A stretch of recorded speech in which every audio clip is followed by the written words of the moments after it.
आप शेयर करना चाहेंगे जरा? देखिए, ऑलरेडी वर्ल्ड फेम वॉइस बहुत बड़ा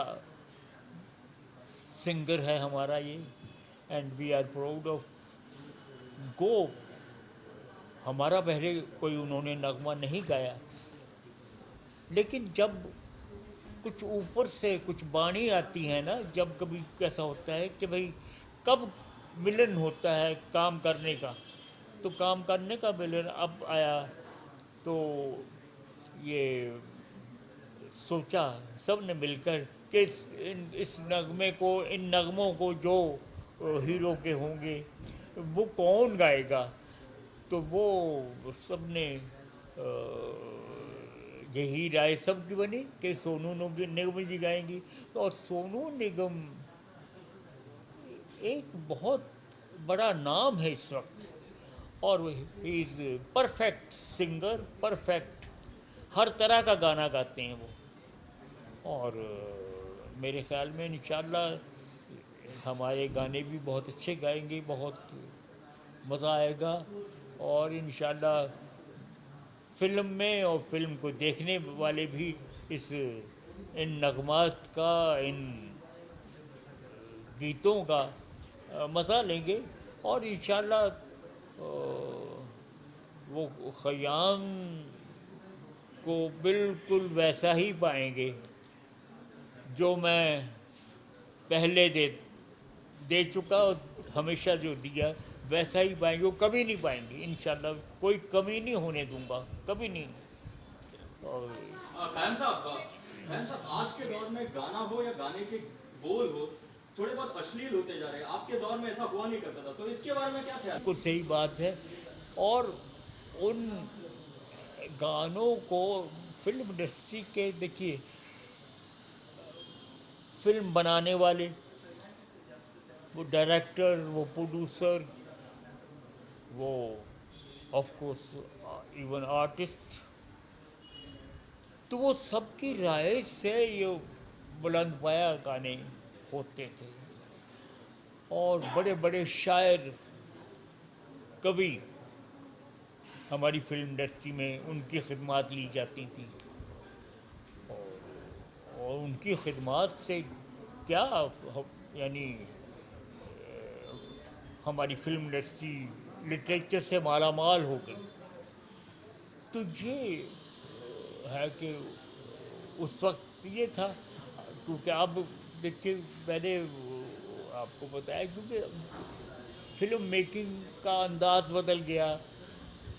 और उस वक्त फिल्में हमारी बनती थी कि जुबली, गोल्डन जुबली हो। आज वो नहीं, ना जुबली है, ना गोल्डन जुबली है, ना 100 वीक है, ना वो ऐसा नहीं रहा। अब हमारी फिल्म आती है, वो माशाल्लाह कहूँगा, माशाल्लाह से वो 1 वीक में, 2 वीक में, 3 वीक में करोड़ हार रुपया मुनाफा मिल जाता है। बहुत अच्छी बात है, बड़ी खुशी की बात है। लेकिन वो मैं बताऊँ ना कि अंदाज हो गया है, तो उस अंदाज को यकीनन अगेन सब मेकर्स जो हैं उनकी राय होती होती। उसमें एक और बताऊंगा आपको, ये बात मैं कहना चाहूँ, हमेशा ही मैं कहता हूँ, ये म्यूज़िक का वो जो उरूज, म्यूज़िक का जो गोल्डन एरा कहा जाता था, वो नहीं रहा। तो इसमें मैं अपने नौजवान संगीतकारों को बिल्कुल ब्लेम नहीं करूँगा। No no no, they are they are very very talented. हमारे जो नौजवान संगीतकार हैं, आई मैंने कुछ सुने हैं, तो उनका टैलेंट बहुत है। लेकिन उनकी एक बात है कि उन्होंने फॉलो करना है अपने डायरेक्टर को, अपने डायरेक्टर को, अपने एक्टर को, और एंड अपने सब्जेक्ट को। What is the requirement of the subject. तो उस आज के पिक्चर में हमारे वाले दौर की उस म्यूज़िक के रिक्वायरमेंट नहीं है, नहीं। तो इसलिए फ़र्क ये है। तो इसलिए ये ब्लेम की बात नहीं है, लेकिन ये सब जो दौर बदल गया ये है। ओनली मैं ये कहूँगा कि किसी को ऐसा नहीं कि हम लोग अपना जो हम लोगों ने काम किया वही काम था और मैं वो नहीं हूँ, ऐसी बात नहीं है।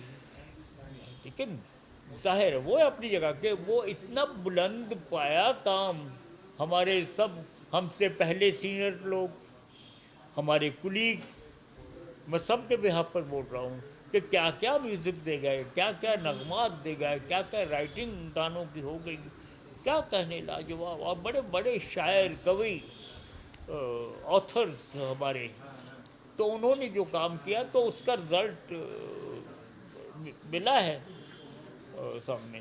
तो अब अगेन इस बात को दोहराऊंगा क्योंकि अब वो रिक्वायरमेंट नहीं, तो इसलिए हमारे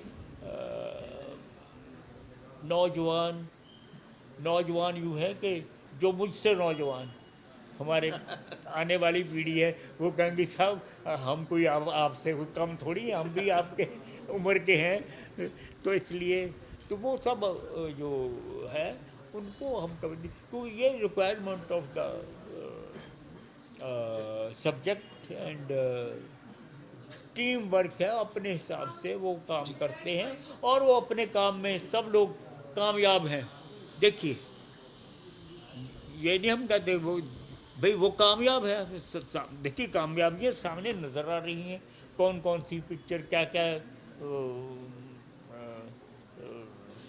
हमारी आज हिंदुस्तान की पिक्चरें यानी इंटरनेशनल मार्केट में बहुत ही उनका योगदान है और बहुत कामयाबियाँ मिल रही हैं। And by technique and by everything we can beat. अब ऐसा लग रहा है कि हम पूरी वर्ल्ड को बीट कर देंगे अपनी फिल्म मेकिंग में, ऐसा लग रहा है। हमारे आर्टिस्ट, हमारे टेक्नीशियन और हमारे और पहले क्या क्या हैंडीकैप होते थे हमारे। तो सोनू जी बहुत अच्छे। अभी अभी आपने शायद देखा होगा अनूप खेर जी का एक जो शो हुआ, उसमें गाने और भी गाए, लेकिन एक नगमा हमारा उन्होंने गाया, जाने क्या ढूंढती रहती हैं ये आंखें मुझ में, जाने क्या ढूंढती रहती हैं ये आंखें मुझ में, राख के ढेर में शोला है न चिंगारी है। कैफी आज़मी साहब का कलाम, रफ़ी साहब की उस वक्त आवाज़, और इन्होंने एग्जैक्ट वैसा ही रफ़ी साहब के अंदाज से इतना अच्छा गाया, इतना अच्छा गाया कि यानी हम जितना उनको तारीफ़ करें, जितना उनको प्रेज़ करें वो कम है। तो सोनू जी अब हम कब से ये चाह रहे थे, लेकिन जब कोई मौका ऐसा आता है और या बल्कि यूँ कहूँगा जब ऊपर से लिखा होता है, ऐसा ऊपर से हुक्म आता है तो ही ये हम इकट्ठे काम करते हैं। अगर जब तक नहीं हुक्म होता नहीं होता। हम लाख चाहें कि हम फलां आर्टिस्ट के साथ गाएं बजाएं और सारा वो गाना गाया जाए, नहीं होता बाय चांस। तो अब नहीं हुआ, तो अब वो जो एक मौका मिला है इस तस्वीर में, इंशाल्लाह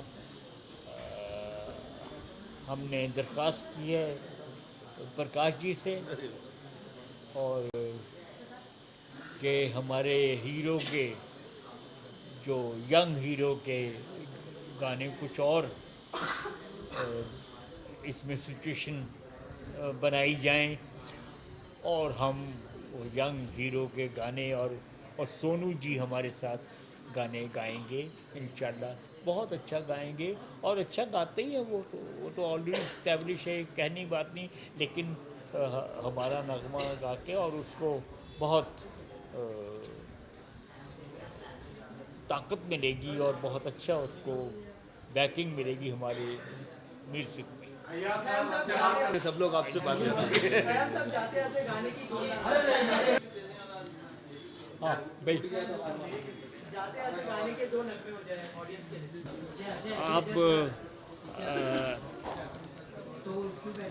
आप समझ जाएंगे कि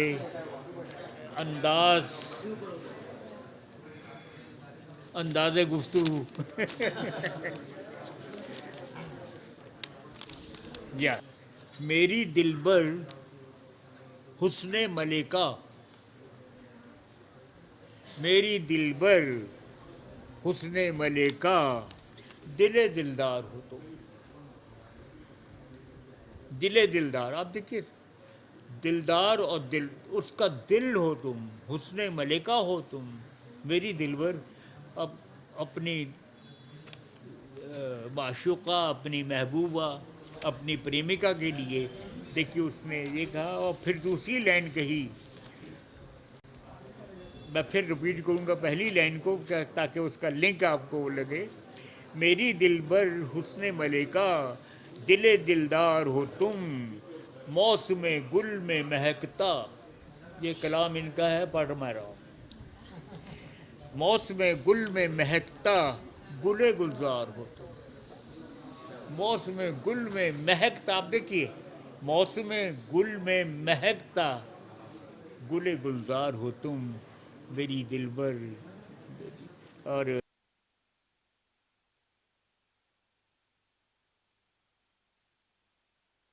सबसे अलग दिखाई देगी, और इसीलिए इसका प्रूफ ये है कि इन्होंने इसके म्यूज़िक के लिए ख़याम साहब को कहा है।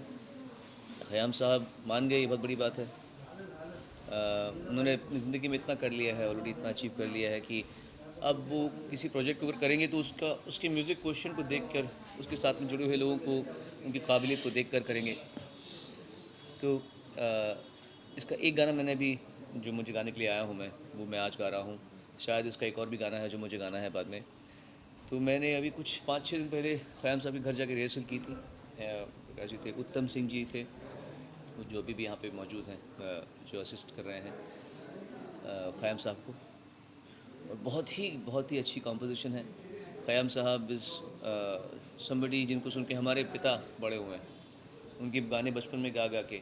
तो ख़याम साहब इतने बड़े फ़नकार हैं जिन्होंने लता जी से लेकर रफ़ी साहब से लेकर सबका बेस्ट निकलवाया है। और उनके बारे में तलत अज़ीज़ जी से बहुत सुनता रहता हूँ मैं, तलत जी इनको बहुत मानते हैं। तो ख़याम साहब के साथ में जुड़ना ही मेरे लिए बहुत बड़ी बात है। अभी तक उन्हें सिर्फ मैंने सारेगामा जब मैं शो करता था टीवी पर, उस समय उनको मैंने एज ए गेस्ट बुलाया था और मिलवाया था लोगों से, लेकिन आज पहली बार उनसे काम करने का मौका मिल रहा है। आप लोग हमें आशीर्वाद दीजिए। Thank you. नहीं, वो बात करेंगे।